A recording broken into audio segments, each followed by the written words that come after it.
This time on Off the Tongue, we're splitting number 9 up into 2 videos for your sanity. In this episode, we'll talk about the Elder Scrolls Online coming to the next-gen consoles, the platform wars, and what we think that means for the PC version of ESO. Welcome to RatzCast. Yeah!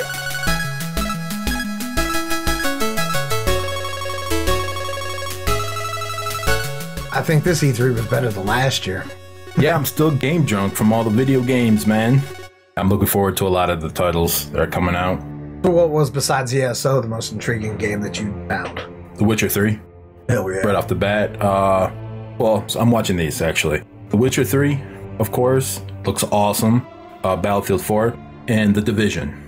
You were talking about The Witcher 3, and those trailers that they came out with, they were awesome. You know, but to be honest, I really like the look of, BJ Blazkowicz's series, Wolfenstein. Yeah, some old school stuff. Oh man, I'll definitely be playing that game. Yeah, I hope it keeps some of that old school gameplay with it. And then I appreciate it more. I know a lot of people don't like that type of stuff. They want to see it really, evolve. I'd like to still add in The Evil Within. Hell yeah. Oh, yes. So, after this E3 console shenanigans, what console are you picking? PC. but if I really had to choose, honestly, I would go with PS4. Yeah, same here. So there's a lot of stuff I'm going to be waiting for. But hey, let's get on to the ESO news regarding consoles. So ZOS announced ESO will be coming to next-gen consoles, the PlayStation 4 and Xbox One. They also released a new gameplay trailer featuring the first-person combat and a little bit more footage on that. I remember Matt Huffaker saying that that the controllers didn't really fit into the interface of the game, but now they're moving it to console and they're going to be using a controller. So didn't he say to use a controller on the PC, you would have to have a remappable controller and you would still miss out on some of the features? Yeah, in his interview, he suggested a controller that you can reconfigure. I guess they had a breakthrough in technology. I don't know. I've been playing my controller on a lot of different games on the PC, so... Yeah, I mean, the cool thing now is that, a lot of people that actually were introduced to the Elder Scrolls through consoles are going to be able to play the latest from Zenimax. Yeah. So here's some sad news.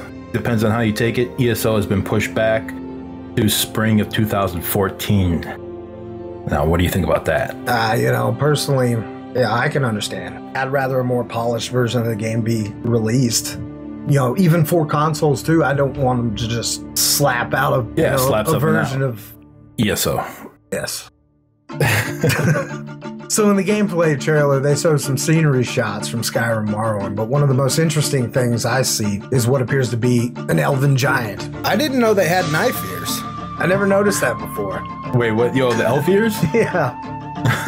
I call them knife ears. I don't know, man. It's kind of racist, I guess, but Look at you, knife ears. The Daedric Titans also, man, they look badass in that video. Yeah, they do. There's quite a few monsters in the game trailer, like the Harvester. Soul Stealer. Yeah, the Harvester steals souls from Oleg Ball, while the Daedric Titans are the gatekeepers. And I heard from Maria Alprando that there's going to be zombie swarms, and they'll attack you and vomit on you all at the same time. Like undead? Yeah. Vomiting undead? Yeah. And there's a monster called the Lurcher, which is a corrupted version of the Spriggan. Okay, those tree-looking things. Yeah, ones that look like they were made out of sticks and glowing green and all that. These are supposed to be a different combat style from what the Spriggans did in Skyrim. I can't wait for this game, dude. Zombies. We're going to be zombie killers. Yeah, I don't think I've ever played a game with zombies in it before. That's new. So one of the interviews with Matt Huffaker from GameTrailers.com, he started off by stating that the new consoles are well above the minimum requirements of the PC version. So it makes a lot of sense to offer the same experience to two audiences, console and PC. Yeah. You know what? I'd have to agree with him. I'll tell you, man, I'll be the first to yell down the halls or in the face of any developer and tell them how much I hate console to PC ports in the past. And, they've left their proprietary hardware behind and gone for a more PC architecture, making it easier for developers to make games for and to port games to different platforms. I'm looking forward to what excuses developers will have now for making a crappy port. There won't be any other than it being pure laziness if they do. one thing too is backwards compatibility. Let's say, for instance, Sony still uses PC architecture on the PlayStation 5. And if they come and say there will be no backwards compatibility with PlayStation 4 games, then you know for certain it's a profit grab. I'm looking forward to, more ports to the PC. Yeah, from console exclusives to PC. Right. But still, there's still that hardware limitation from like later on, like 3-4 years from now, porting something from PC to the console. Yeah, they're always changing. We're always upgrading. New stuff is always coming out. Consoles can't do that, of course. So I guess porting was a big concern for a lot of people. So also, when asked if the console version will be a port from the PC, Matt Fire said that they are approaching much like Bethesda approached Skyrim. The PC and console version will be slightly different, but generally the same. All right, so I guess that's self-explanatory and straightforward. Moving on. So GT then asked if players will be able to play together, or will they be separated by platform? Matt Fire said that they will definitely be separated. PC players will play with PC players, Xbox One players will play with Xbox One players, and PS4, naturally with PS4. However, Mac players will be with PC players. The reason for this is because they want everybody to be on an equal playing field. For example, mouse and keyboard versus the controller in a PvP setting. I agree with them keeping the console players separate from the PC players and Mac players. Me personally, I would not want to go up against a keyboard and mouse player while using a controller. Like they said, it's equal playing field, and the playing field is so much different between the two. I've tried some first-person shooters. It's true. I prefer playing with a mouse and a keyboard, especially if I'm going to be playing with a bow. I think a lot of it will have to do with the size of the hitboxes.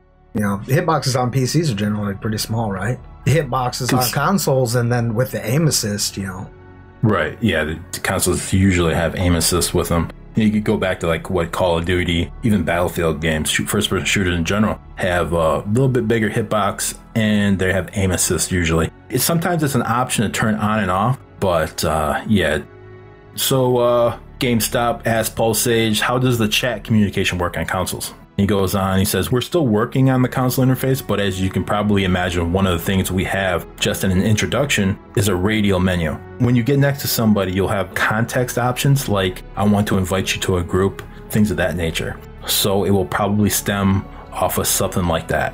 Actually kind of reminds me of Fallout New Vegas, what they introduced. They had a radial menu for your companion, and you'd go up to them and you click on them, and it would open up a radial menu, and it'd have like different sections like pied out. You want to ask them this or this. Of course, we won't be playing ESO on consoles. We'll be playing on PC and sticking to like Mumble or TeamSpeak servers for communication. But if it's going to be on console, I would like to see a mixture of both, the text and voice communication, like how it was implemented in All Points Bulletin or APB, where you would hear another player's voice if they were in your character's vicinity. And of course, you still had the text chat function too. So you can talk broader to the whole, area. Gotcha. Like a world chat room. Yeah, like a general chat, stuff like that.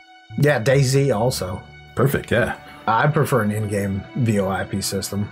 People that play sports games on consoles, that they'll have a little chat room for their session of the game where they, talk over Bluetooth headsets. I can't see that not working. Well, it's just that the headsets are native to the consoles. I mean, people have been using headsets with consoles and talking with each other for years now. But the text system, I can see Xbox having something because they already have something that fits the controller, like a thumb pad. Yeah, that's always useful. I think Sony might have had something like that too for PS3. Hook up something like that to your controller. It's going to be huge, but... Yeah, I mean, something like that's nice. But of course, it's something that you have to buy. But you can also hook up a keyboard to a console. Yeah. Now, GameSpot also asked Paul Sage, will there be Oculus Rift support?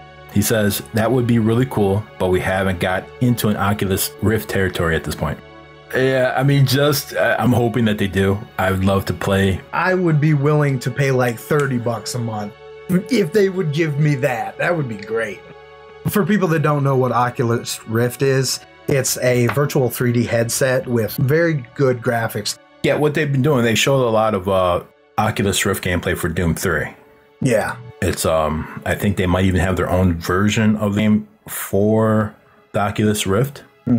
Or that it's pretty much plug and play right into the game. You might have to download maybe a patch or something for it. All it is it takes your monitors, puts them to your face. Then with your head movement, the visual aspect into like the X and Y axis. Like the way my mouse would move is the way my head would move instead of right. So guys, in Off the Tongue 9.5, we'll go over all the new ESO game information. So there's much more game-specific info to come. All right, guys, this has been RatzCast. Thank you for watching. This is Human Overclock. And this is Stench. Peace.